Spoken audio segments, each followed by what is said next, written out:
Ibrahim alaihi salam dibesarkan di lingkungan seperti itu. Namun, dengan keteguhan imannya, beliau berani menentang kemusyrikan dan menyerukan tauhid, yaitu keyakinan kepada Allah Subhanahu wa Ta'ala sebagai Tuhan yang Esa. Sepanjang hidupnya, Nabi Ibrahim alaihissalam menghadapi berbagai ujian yang berat. Beliau pernah ditentang oleh kaumnya, dibakar hidup-hidup, bahkan diuji untuk menyembelih putranya sendiri. Bagaimana Nabi Ibrahim alaihissalam bisa melewati ujian-ujian tersebut? Dan hikmah apa yang bisa kita ambil dari kisah beliau? Wajib tonton video ini sampai akhir.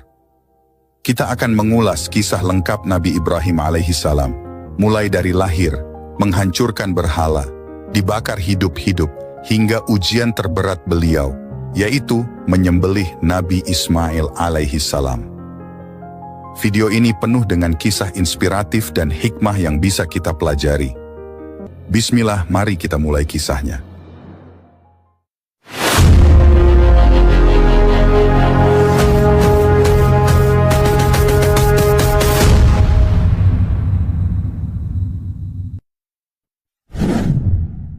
Nabi Ibrahim adalah seorang hamba Allah Subhanahu wa Ta'ala yang berhak diangkatnya menjadi Al-Khalil, kekasih Allah Subhanahu wa Ta'ala.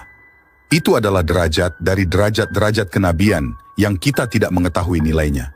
Kita juga tidak mengetahui bagaimana kita menyifatinya. Berapa banyak pernyataan-pernyataan manusia berkaitan dengan hal tersebut, namun rasa-rasanya ia laksana penjara yang justru menggelapkannya. Al-Quran Al-Karim tidak menceritakan tentang proses kelahirannya dan masa kecilnya Nabi Ibrahim.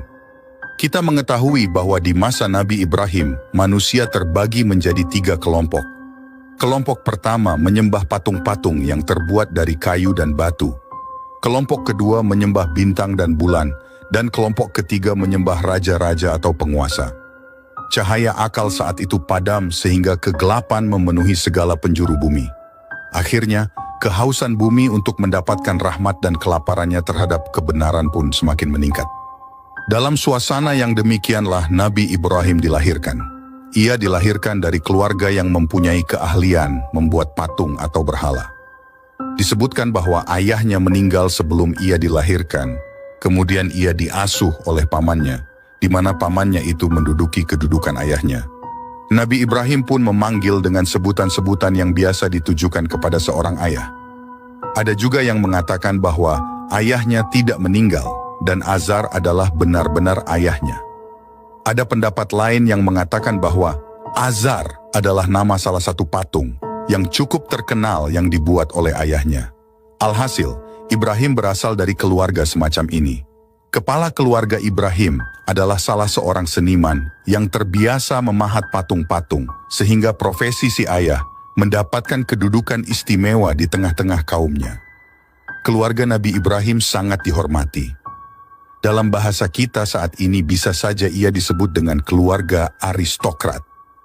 Dari keluarga semacam ini, lahir seorang anak yang mampu menentang penyimpangan dari keluarganya sendiri.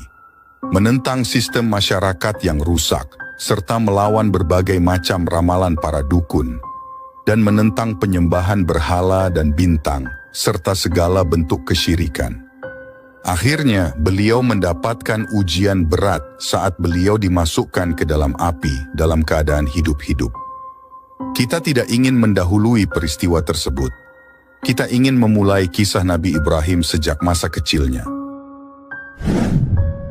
Nabi Ibrahim semasa kecil.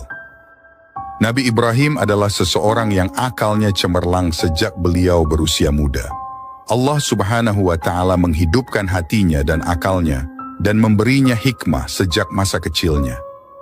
Nabi Ibrahim mengetahui saat beliau masih kecil bahwa ayahnya seseorang yang membuat patung-patung yang unik. Pada suatu hari, ia bertanya terhadap ciptaan ayahnya, kemudian ayahnya memberitahunya bahwa itu adalah patung-patung dari Tuhan-Tuhan. Nabi Ibrahim sangat keheranan melihat hal tersebut.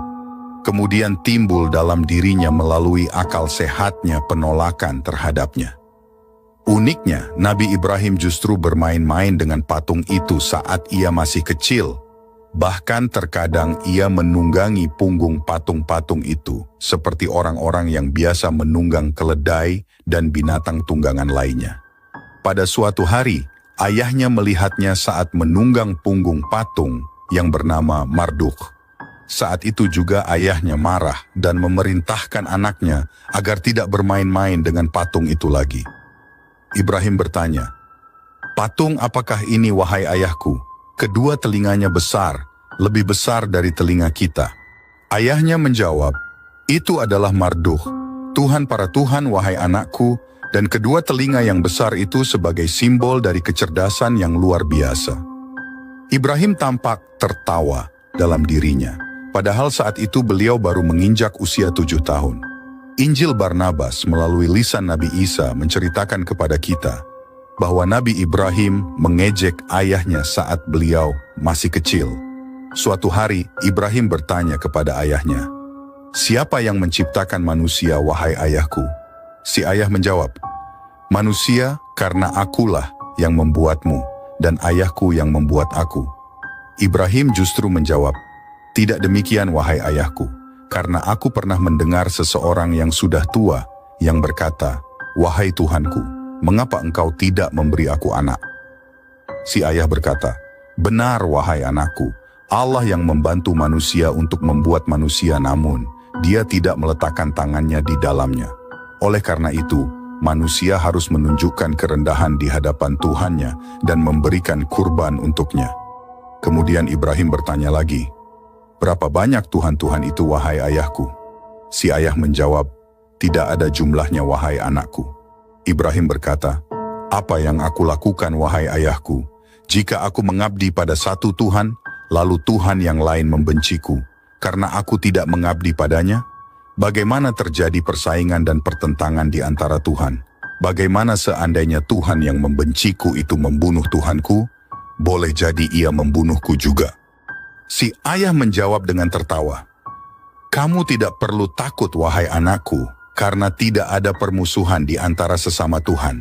Di dalam tempat penyembahan yang besar terdapat ribuan Tuhan, dan sampai sekarang telah berlangsung 70 tahun. Meskipun demikian, belum pernah kita mendengar satu Tuhan memukul Tuhan yang lain." Ibrahim berkata, "Kalau begitu terdapat suasana harmonis dan kedamaian di antara mereka?" Si ayah menjawab, "Benar."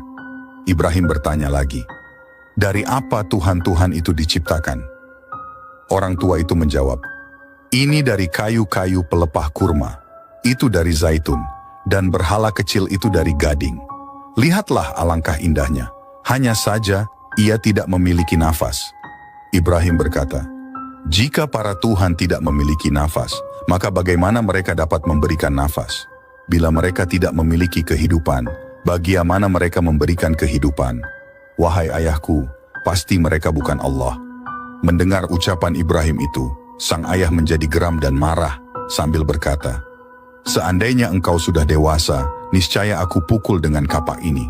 Ibrahim berkata, "Wahai ayahku, jika para Tuhan membantu dalam penciptaan manusia, maka bagaimana mungkin manusia menciptakan Tuhan? Jika para Tuhan diciptakan dari kayu, maka membakar kayu merupakan kesalahan besar. Tetapi katakanlah wahai ayahku, bagaimana engkau menciptakan Tuhan-Tuhan dan membuat baginya Tuhan yang cukup baik, namun bagaimana Tuhan-Tuhan membantumu untuk membuat anak-anak yang cukup banyak, sehingga engkau menjadi orang yang paling kuat di dunia?" Selesailah dialog antara Ibrahim dan ayahnya dengan terjadinya pemukulan oleh si ayah terhadap Ibrahim. Kemudian berlalulah hari demi hari dan Ibrahim menjadi besar. Sejak usia anak-anak, hati Ibrahim menanam rasa benci terhadap patung-patung yang dibuat oleh ayahnya sendiri. Ibrahim tidak habis mengerti bagaimana manusia yang berakal membuat patung-patung dengan tangannya sendiri. Kemudian setelah itu ia sujud dan menyembah terhadap apa yang dibuatnya. Nabi Ibrahim menghancurkan berhala. Semenjak kecil Nabi Ibrahim memang membenci berhala-berhala yang disembah sebagai Tuhan oleh ayahnya dan orang-orang Pasa masa itu. Pada suatu hari Ibrahim bersama ayahnya masuk di tempat penyembahan. Saat itu terjadi suatu pesta dan perayaan di hadapan patung-patung. Dan di tengah-tengah perayaan tersebut, terdapat seorang tokoh dukun yang memberikan pengarahan tentang kehebatan Tuhan berhala yang paling besar. Dengan suara yang penuh penghayatan, dukun itu memohon kepada patung agar menyayangi kaumnya dan memberi mereka rezeki. Tiba-tiba keheningan saat itu dipecah oleh suara Ibrahim yang ditujukan kepada tokoh dukun itu. "Hai tukang dukun, ia tidak akan pernah mendengarmu. Apakah engkau meyakini bahwa ia mendengar?" Saat itu manusia mulai kaget. Mereka mencari dari mana asal suara itu. Ternyata mereka mendapati bahwa suara itu suara Ibrahim. Lalu tokoh dukun itu mulai menampakkan kerisauan dan kemarahannya. Tiba-tiba si ayah berusaha menenangkan keadaan dan mengatakan bahwa anaknya sakit dan tidak mengetahui apa yang dikatakan. Lalu keduanya keluar dari tempat penyembahan itu. Si ayah menemani Ibrahim menuju tempat tidurnya dan berusaha menidurkannya dan meninggalkannya setelah itu. Namun, Ibrahim tidak begitu saja mau tidur ketika beliau melihat kesesatan yang menimpa manusia. Beliau pun segera bangkit dari tempat tidurnya. Beliau bukan seorang yang sakit. Beliau merasa dihadapkan pada peristiwa yang besar. Beliau menganggap mustahil bahwa patung-patung yang terbuat dari kayu-kayu dan batu-batuan itu menjadi Tuhan bagi kaumnya. Ibrahim keluar dari rumahnya menuju ke gunung. Beliau berjalan sendirian di tengah kegelapan. Beliau memilih salah satu gua di gunung, lalu beliau menyandarkan punggungnya dalam keadaan duduk termenung. Beliau memperhatikan langit. Beliau mulai bosan memandang bumi yang dipenuhi dengan suasana jahiliyah, yang bersandarkan kepada berhala. Tidak lama setelah Nabi Ibrahim memperhatikan langit, kemudian beliau melihat-lihat berbagai bintang yang disembah di bumi. Saat itu hati Nabi Ibrahim sebagai pemuda yang masih belia merasakan kesedihan yang luar biasa. Lalu beliau melihat apa yang di belakang bulan dan bintang. Hal itu sangat mengagumkannya. Mengapa manusia justru menyembah ciptaan Tuhan? Bukankah semua itu muncul dan tenggelam dengan izinnya? Nabi Ibrahim mengalami dialog internal dalam dirinya. Allah Subhanahu wa Ta'ala menceritakan keadaan ini dalam surah Al-An'am. Dan ingatlah, di waktu Ibrahim berkata kepada bapaknya Azar, "Pantaskah kamu menjadikan berhala-berhala sebagai Tuhan-Tuhan? Sesungguhnya aku melihat kamu dan kaummu dalam kesesatan yang nyata. Dan demikianlah kami perlihatkan kepada Ibrahim tanda-tanda keagungan, kami yang terdapat di langit dan di bumi, dan kami memperlihatkannya, agar Ibrahim itu termasuk orang-orang yang yakin." Ketika malam menjadi gelap, dia melihat sebuah bintang, lalu dia berkata, "Inilah Tuhanku." Tetapi tatkala bintang itu tenggelam, dia berkata, "Saya tidak suka kepada yang tenggelam." Al-Quran Surah Al-An'am 74-76. Kita ketahui bahwa di zaman Nabi Ibrahim, manusia menjadi 3 bagian. Sebagian mereka menyembah berhala, sebagian lagi menyembah bintang, dan sebagian yang lain menyembah para raja. Hari demi hari berlalu sejak saat itu. Nabi Ibrahim terus menentang para penyembah berhala, matahari, bulan, dan raja. Pada satu waktu terjadi perselisihan antara Nabi Ibrahim dengan kaumnya. Tentu yang termasuk orang yang paling menentang beliau dan marah kepada sikap beliau, itu adalah ayahnya dan pamannya yang mendidiknya laksana seorang ayah. Akhirnya, si ayah dan si anak terlibat dalam pergulatan yang sengit, di mana kedua-duanya dipisahkan oleh prinsip-prinsip yang berbeda. Si anak bertengger di puncak kebenaran bersama Allah Subhanahu wa Ta'ala. Sedangkan si ayah berdiri bersama kebatilan. Si ayah berkata kepada anaknya, "Sungguh besar ujianku kepadamu wahai Ibrahim. Engkau telah berkhianat kepadaku dan bersikap tidak terpuji kepadaku." Ibrahim menjawab, "Wahai bapakku, mengapa kamu menyembah sesuatu yang tidak dapat mendengar, tidak melihat dan tidak dapat menolong kamu sedikit pun? Wahai bapakku, sesungguhnya telah datang kepadaku sebagian ilmu pengetahuan yang tidak datang kepadamu, maka ikutilah aku, niscaya aku akan menunjukkan kepadamu jalan yang lurus. Wahai bapakku, janganlah kamu menyembah setan, sesungguhnya setan itu durhaka kepada Tuhan yang Maha Pemurah. Wahai bapakku, sesungguhnya aku khawatir bahwa kamu akan ditimpa azab dari Tuhan.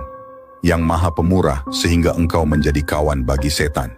Al-Quran Surah Maryam ayat 42-45. Sang ayah segera bangkit, dan ia tak kuasa lagi untuk meledakkan amarahnya kepada Ibrahim. Bencikah kamu kepada Tuhan-Tuhanku, hai Ibrahim?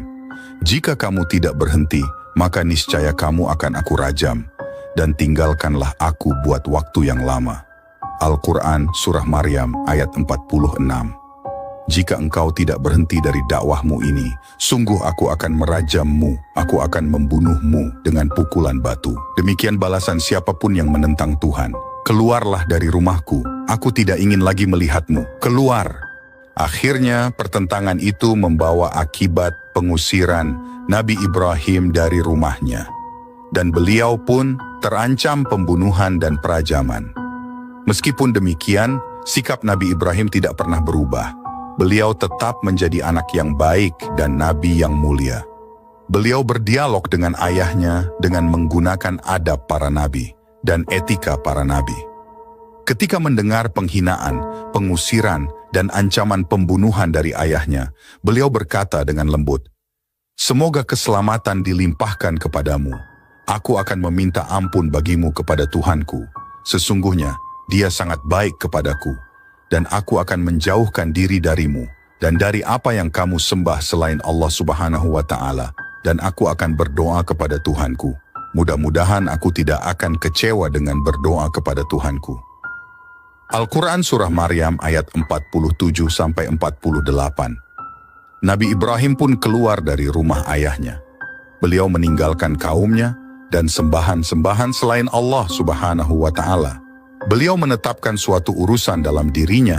Beliau mengetahui bahwa di sana ada pesta besar yang diadakan di tepi sungai, di mana manusia-manusia berbondong-bondong menuju ke sana.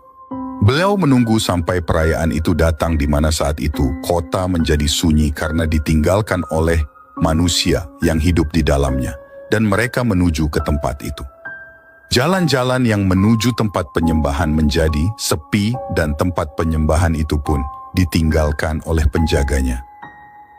Semua orang mengikuti pesta itu. Dengan penuh hati-hati, Ibrahim memasuki tempat penyembahan dengan membawa kapak yang tajam. Ibrahim melihat patung-patung Tuhan yang terukir dari batu-batu dan kayu-kayu. Ibrahim pun melihat makanan yang diletakkan oleh manusia di depannya sebagai hadiah dan nazar. Ibrahim mendekat pada patung-patung itu. Kepada salah satu patung dengan nada bercanda ia berkata, "Makanan yang ada di depanmu, hai patung, telah dingin. Mengapa engkau tidak memakannya?" Namun patung itu tetap membisu. Ibrahim pun bertanya kepada patung-patung lain di sekitarnya.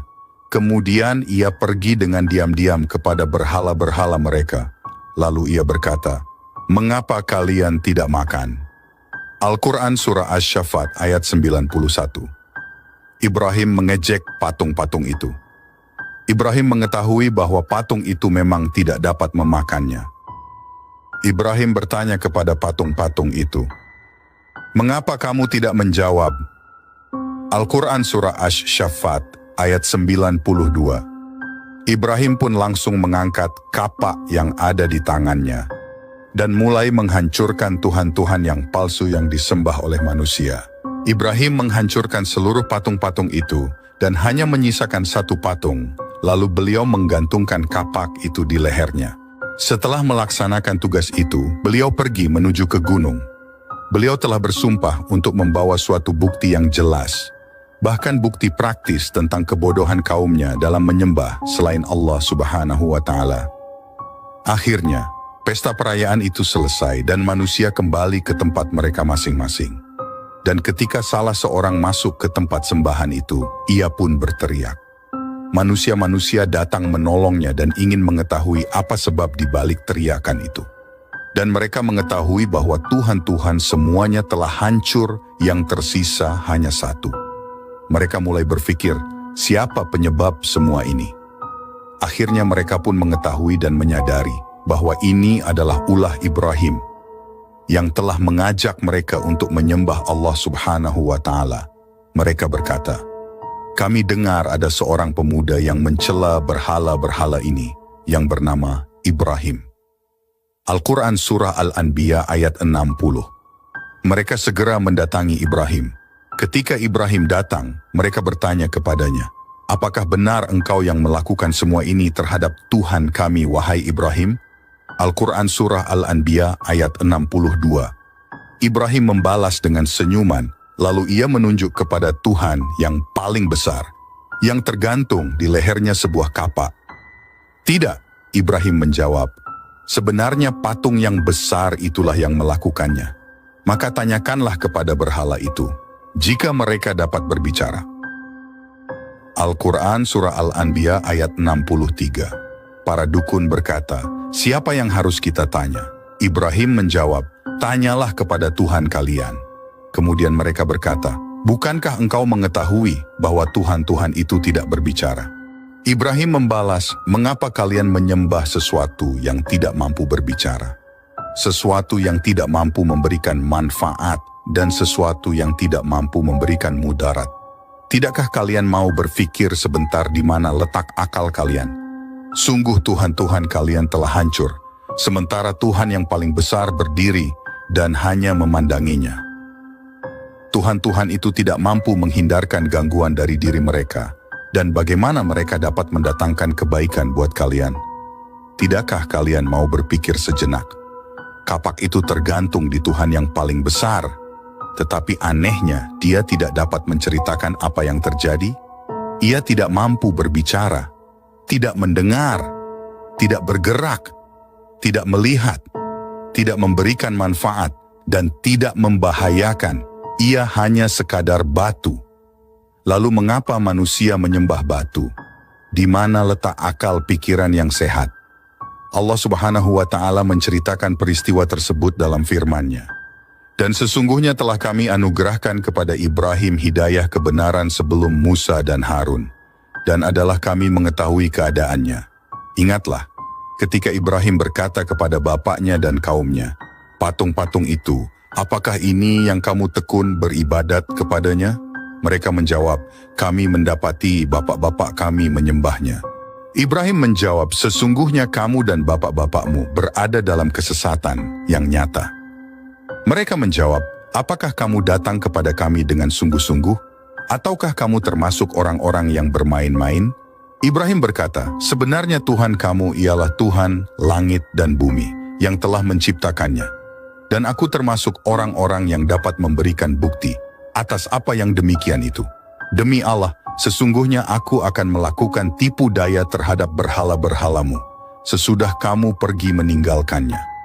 Maka Ibrahim membuat berhala-berhala itu hancur, berpotong-potong, kecuali yang terbesar dari patung-patung yang lain, agar mereka kembali untuk bertanya kepadanya. Mereka berkata, 'Siapakah yang melakukan perbuatan ini terhadap Tuhan-Tuhan kami? Sesungguhnya dia termasuk orang-orang yang zalim.' Mereka berkata, 'Kami mendengar ada seorang pemuda yang mencela berhala-berhala ini yang bernama Ibrahim.' Mereka berkata, 'Kalau demikian, bawalah dia dengan cara yang dapat dilihat orang banyak, agar mereka menyaksikannya.' Mereka bertanya, 'Apakah kamu yang melakukan perbuatan ini terhadap Tuhan-Tuhan kami, hai Ibrahim?' Ibrahim menjawab, 'Sebenarnya patung yang besar itulah yang melakukannya. Maka tanyakanlah kepada berhala itu. Jika mereka dapat berbicara, maka mereka telah kembali kepada kesadaran mereka, dan lalu berkata, 'Sesungguhnya kamu sekalian adalah orang-orang yang menganiaya diri sendiri.' Kemudian kepala mereka jadi tertunduk, lalu berkata, 'Sesungguhnya kamu, hai Ibrahim, telah mengetahui bahwa berhala-berhala itu tidak dapat berbicara.' Ibrahim berkata, 'Maka mengapakah kamu menyembah selain Allah Subhanahu wa Ta'ala, sesuatu yang tidak dapat memberi manfaat sedikit pun, tidak dapat pula memberi mudarat kepada kamu? Celakalah kamu, dan apa yang kamu sembah selain Allah. Maka apakah kamu tidak memahaminya?' Mereka berkata, 'Bakarlah dia dan bantulah Tuhan-Tuhan kami, jika kamu benar-benar hendak bertindak.' Al-Quran Surah Al-Anbiya ayat 51-68. Nabi Ibrahim mampu menundukkan mereka dengan argumentasi dan logika, berpikir yang sehat, tetapi mereka membalasnya dengan menetapkan akan menggantungnya di dalam api. Sungguh ini sangat mengherankan. Suatu mahkamah yang mengerikan digelar, di mana si tertuduh akan dihukum dengan pembakaran. Tersebarlah berita itu di kerajaan dan di seluruh negeri. Manusia-manusia berdatangan dari berbagai pelosok. Mereka berdatangan dari gunung-gunung, dari berbagai desa, dan dari berbagai kota untuk menyaksikan balasan yang diterima bagi orang yang berani menentang Tuhan, bahkan menghancurkannya. Mereka menggali lubang besar yang dipenuhi kayu-kayu, batu-batu, dan pohon-pohon, lalu mereka menyalakan api di dalamnya. Kemudian mereka mendatangkan manjanik, yaitu suatu alat yang dapat digunakan untuk melempar Nabi Ibrahim ke dalam api, sehingga ia jatuh ke dalam lubang api. Mereka meletakkan Nabi Ibrahim setelah mereka mengikat kedua tangannya dan kakinya pada manjanik itu. Api pun mulai menyala dan asapnya mulai membumbung ke langit. Manusia yang melihat peristiwa itu berdiri agak jauh dari galian api itu karena saking panasnya. Lalu seorang tokoh dukun memerintahkan agar Ibrahim dilepaskan ke dalam api. Tiba-tiba, malaikat Jibril berdiri di hadapan Nabi Ibrahim dan bertanya kepadanya, "Wahai Ibrahim, tidakkah engkau memiliki keperluan?" Nabi Ibrahim menjawab, "Aku tidak memerlukan sesuatu darimu." Nabi Ibrahim pun dilepaskan, lalu dimasukkan ke dalam kubangan api. Nabi Ibrahim terjatuh dalam api. Api pun mulai mengelilinginya. Lalu Allah Subhanahu wa Ta'ala menurunkan perintah kepada api. Allah Subhanahu wa Ta'ala berkata, "Wahai api, jadilah engkau dingin," dan membawa keselamatan kepada Ibrahim. Al-Quran Surah Al-Anbiya ayat 69. Api pun tunduk kepada perintah Allah Subhanahu wa Ta'ala sehingga ia menjadi dingin dan membawa keselamatan bagi Nabi Ibrahim. Api hanya membakar tali-tali yang mengikat Nabi Ibrahim. Nabi Ibrahim dengan tenang berada di tengah-tengah api, seakan-akan beliau duduk di tengah-tengah taman. Beliau memuji Allah Subhanahu wa Ta'ala, Tuhannya, dan mengagungkannya. Yang ada di dalam hatinya hanya cinta kepada Sang Kekasih, yaitu Allah Subhanahu wa Ta'ala. Para pembesar dan para dukun mengamati dari jauh betapa panasnya api itu. Bahkan api terus menyala dalam tempo yang lama, sehingga orang-orang kafir mengira bahwa api itu tidak pernah padam. Ketika api itu padam, mereka dibuat terkejut ketika melihat Nabi Ibrahim keluar dari kubangan api dalam keadaan selamat. Wajah mereka menjadi hitam karena terpengaruh asap api, sementara wajah Nabi Ibrahim berseri-seri dan tampak diliputi dengan cahaya dan kebesaran. Bahkan pakaian yang dipakai Nabi Ibrahim pun tidak terbakar, dan beliau tidak tersentuh sedikit pun oleh api. Nabi Ibrahim pun keluar dari api itu, bagaikan beliau keluar dari taman. Lalu orang-orang kafir pun berteriak keheranan. Mereka pun mendapatkan kekalahan dan kerugian. Allah Subhanahu wa Ta'ala berfirman, "Mereka hendak berbuat makar terhadap Ibrahim, maka kami menjadikan mereka itu orang-orang yang paling rugi." Al-Quran Surah Al-Anbiya ayat 70. Nabi Ibrahim melanjutkan dakwah ke berbagai negeri. Nabi Ibrahim tetap melanjutkan dakwahnya di jalan Allah Subhanahu wa Ta'ala. Nabi Ibrahim mencurahkan tenaga dan upayanya untuk membimbing kaumnya. Nabi Ibrahim berusaha menyadarkan mereka dengan berbagai cara. Meskipun beliau sangat cinta dan menyayangi mereka, mereka malah justru marah kepadanya dan malah mengusirnya. Dan tiada yang beriman bersamanya kecuali seorang perempuan dan seorang lelaki. Perempuan itu bernama Sarah, yang kemudian menjadi istrinya. Sedangkan laki-laki itu adalah Luth, yang kemudian menjadi nabi setelahnya. Ketika Nabi Ibrahim mengetahui bahwa tidak seorang pun beriman selain kedua orang tersebut, ia menetapkan untuk berhijrah. Sebelum beliau berhijrah, ia mengajak ayahnya beriman. Kemudian Nabi Ibrahim mengetahui bahwa ayahnya adalah musuh Allah Subhanahu wa Ta'ala dan dia tidak akan beriman. Nabi Ibrahim pun berlepas diri darinya dan memutuskan hubungan dengannya. Melalui kisah tersebut, Allah Subhanahu wa Ta'ala memberitahukan kepada kita bahwa hubungan satu-satunya yang harus dipelihara dan harus diperhatikan di antara hubungan-hubungan kemanusiaan adalah hubungan keimanan, bukan hanya hubungan darah. Allah Subhanahu wa Ta'ala berfirman dalam surah At-Taubah dan permintaan ampun dari Ibrahim kepada Allah untuk bapaknya tidak lain hanyalah karena suatu janji yang telah diikrarkannya kepada bapaknya itu. Maka tatkala jelas bagi Ibrahim bahwa bapaknya itu adalah musuh Allah Subhanahu wa Ta'ala, maka Ibrahim berlepas diri darinya. Sesungguhnya Ibrahim adalah seorang yang sangat lembut hatinya lagi penyantun. Al-Quran Surah At-Taubah ayat 114. Nabi Ibrahim keluar meninggalkan negerinya dan memulai petualangannya dalam hijrah. Nabi Ibrahim pergi ke kota yang bernama Aur dan ke kota yang lain bernama Haran. Kemudian beliau pergi ke Palestina bersama istrinya, satu-satunya wanita yang beriman kepadanya. Beliau juga disertai Lut, satu-satunya lelaki yang beriman kepadanya. Allah Subhanahu wa Ta'ala berfirman, maka Lut membenarkan kenabiannya dan berkatalah Ibrahim, sesungguhnya aku akan berpindah ke tempat yang diperintahkan Tuhanku kepadaku. Sesungguhnya dialah yang maha perkasa, lagi maha bijaksana. Al-Quran Surah Al-Ankabut ayat 26. Setelah ke Palestina, Nabi Ibrahim pergi ke Mesir. Selama perjalanan ini, Nabi Ibrahim mengajak manusia untuk menyembah Allah Subhanahu wa Ta'ala. Bahkan beliau berjuang dalam hal itu dengan gigih. Beliau mengabdi dan membantu orang-orang yang tidak mampu dan orang-orang yang lemah. Beliau menegakkan keadilan di tengah-tengah manusia dan menunjukkan kepada mereka jalan yang benar. Istri Nabi Ibrahim, Sarah, tidak melahirkan, lalu Raja Mesir memberikan seorang pembantu dari Mesir yang dapat membantunya. Nabi Ibrahim telah menjadi tua dan rambutnya memutih di mana beliau menggunakan usianya hanya untuk berdakwah di jalan Allah Subhanahu wa Ta'ala. Sarah berpikir bahwa ia dan Nabi Ibrahim tidak akan mempunyai anak, lalu ia berpikir bagaimana seandainya wanita yang membantunya itu dapat menjadi istri kedua dari suaminya. Wanita Mesir itu bernama Hajar. Akhirnya Sarah menikahkan Nabi Ibrahim dengan Hajar. Kemudian Hajar melahirkan anaknya yang pertama, yang dinamakan oleh ayahnya dengan nama Ismail. Nabi Ibrahim saat itu menginjak usia yang sangat tua ketika Hajar melahirkan anak pertamanya, Ismail. Nabi Ibrahim hidup di bumi Allah Subhanahu wa Ta'ala dengan selalu menyembahnya, bertasbih dan menyucikannya.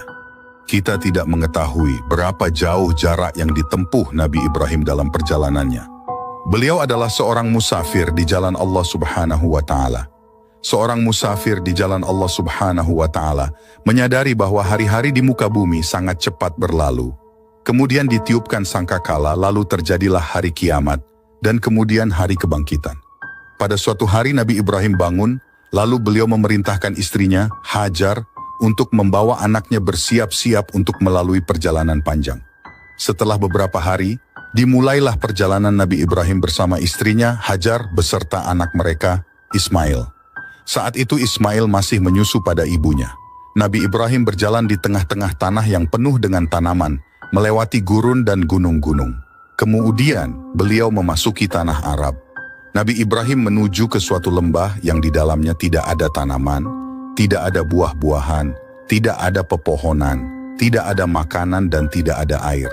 Lembah itu kosong dari tanda-tanda kehidupan. Nabi Ibrahim sampai ke lembah, lalu beliau turun dari atas punggung hewan tunggangannya. Lalu beliau menurunkan istrinya dan anaknya dan meninggalkan mereka di sana.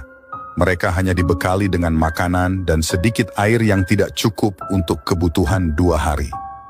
Ketika beliau mulai meninggalkan mereka dan berjalan, tiba-tiba istrinya segera menyusulnya dan berkata kepadanya, "Wahai Ibrahim, kemana engkau pergi?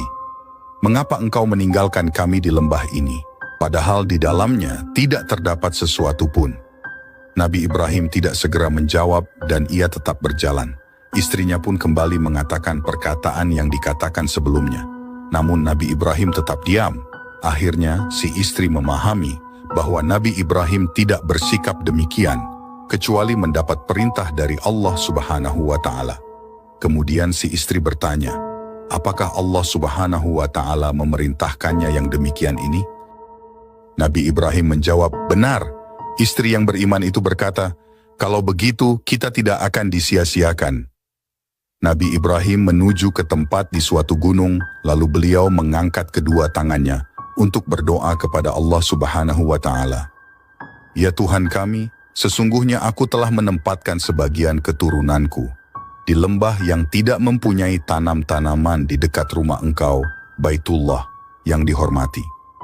Al-Quran Surah Ibrahim ayat 37. Saat itu Baitullah Ka'bah belum dibangun.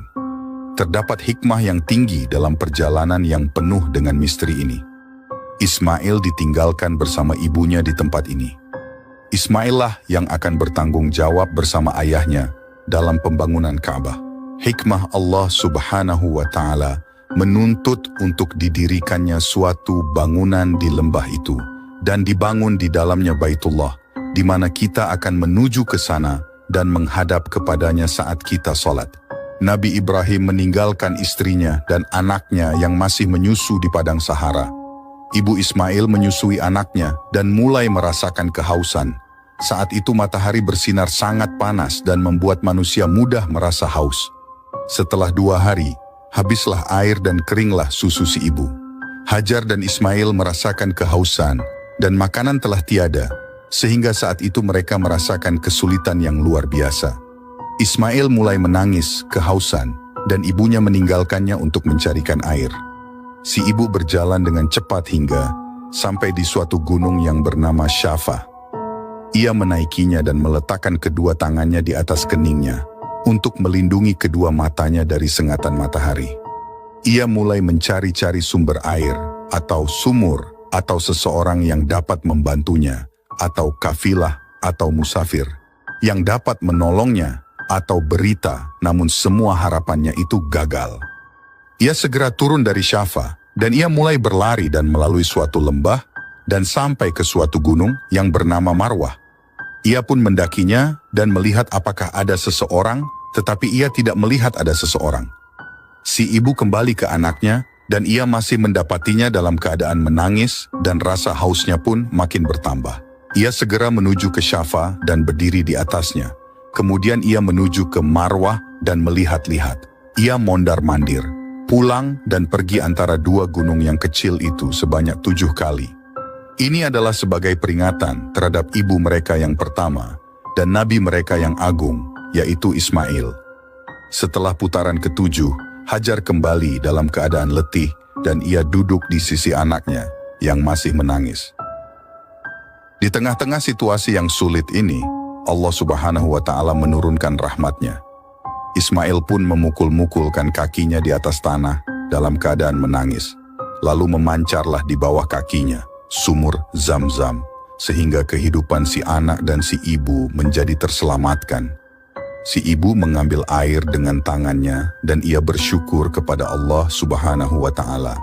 Ia pun meminum air itu beserta anaknya dan kehidupan tumbuh dan bersemi di kawasan itu. Sungguh benar apa yang dikatakannya bahwa Allah Subhanahu wa Ta'ala tidak akan membiarkannya selama mereka berada di jalannya. Kafilah musafir mulai tinggal di kawasan itu dan mereka mulai mengambil air yang terpancar dari sumur Zam-Zam. Tanda-tanda kehidupan mulai mengepakkan sayapnya di daerah itu. Ismail mulai tumbuh dan Nabi Ibrahim menaruh kasih sayang dan perhatian padanya. Lalu Allah Subhanahu wa Ta'ala mengujinya dengan ujian yang berat. Nabi Ibrahim mendapat perintah menyembelih anaknya.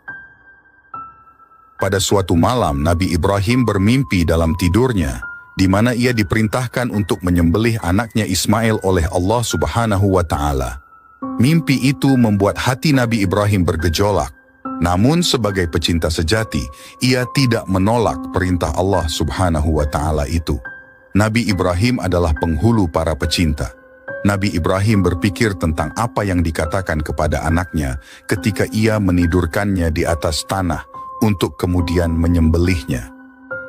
Lebih baik baginya untuk memberitahu anaknya dan hal itu lebih menenangkan hatinya daripada memaksanya untuk menyembelih. Akhirnya Nabi Ibrahim pergi untuk menemui anaknya. Ibrahim berkata, "Wahai anakku, sesungguhnya aku melihat di dalam mimpi, aku menyembelihmu, maka bagaimana pendapatmu?" Al-Quran Surah Asy-Syaffat ayat 102. Perhatikanlah bagaimana kasih sayang Nabi Ibrahim dalam menyampaikan perintah kepada anaknya. Lah menyerahkan urusan itu kepada anaknya. Apakah anaknya akan menaati perintah tersebut? Bukankah perintah tersebut adalah perintah dari Tuhannya? Ismail menjawab sama dengan jawaban dari ayahnya itu, bahwa perintah itu datangnya dari Allah Subhanahu wa Ta'ala yang karenanya si ayah harus segera melaksanakannya. Wahai ayahku, kerjakanlah yang diperintahkan Tuhanmu. Insya Allah, engkau mendapatiku sebagai orang-orang yang sabar. Al-Quran Surah Asy-Syaffat ayat 102. Perhatikanlah jawaban si anak. Ia mengetahui bahwa ia akan disembelih sebagai pelaksanaan perintah Tuhan. Namun ia justru menenangkan hati ayahnya bahwa dirinya akan bersabar. Itulah puncak dari kesabaran. Barangkali si anak akan merasa berat ketika harus dibunuh dengan cara disembelih sebagai pelaksanaan perintah Allah Subhanahu wa Ta'ala. Tetapi Nabi Ibrahim merasa tenang ketika mendapati anaknya menantangnya untuk menunjukkan kecintaan kepada Allah Subhanahu wa Ta'ala. Kita tidak mengetahui perasaan sesungguhnya Nabi Ibrahim ketika mendapati anaknya menunjukkan kesabaran yang luar biasa. Allah Subhanahu wa Ta'ala menceritakan kepada kita bahwa Ismail tertidur di atas tanah dan wajahnya tertelungkup di atas tanah sebagai bentuk hormat kepada Nabi Ibrahim, agar saat ia menyembelihnya Ismail tidak melihatnya atau sebaliknya. Kemudian Nabi Ibrahim mengangkat pisaunya sebagai pelaksanaan perintah Allah Subhanahu wa Ta'ala. Tatkala keduanya telah berserah diri dan Ibrahim membaringkan anaknya atas pelipisnya, nyatalah kesabaran keduanya. Al-Quran Surah Asy-Syaffat ayat 103. Pada saat pisau siap untuk digunakan sebagai perintah dari Allah Subhanahu wa Ta'ala, Allah Subhanahu wa Ta'ala memanggil Ibrahim. Selesailah ujiannya, dan Allah Subhanahu wa Ta'ala menggantikan Ismail dengan suatu kurban yang besar. Peristiwa tersebut kemudian diperingati sebagai Hari Raya Kurban oleh kaum Muslim, yaitu hari raya yang mengingatkan kepada mereka tentang Islam yang hakiki yang dibawa dan diamalkan oleh Nabi Ibrahim dan Ismail. Demikianlah kisah Nabi Ibrahim. Nabi Ibrahim meninggalkan anaknya dan kembali berdakwah di bumi Allah Subhanahu wa Ta'ala. Nabi Ibrahim berhijrah dari tanah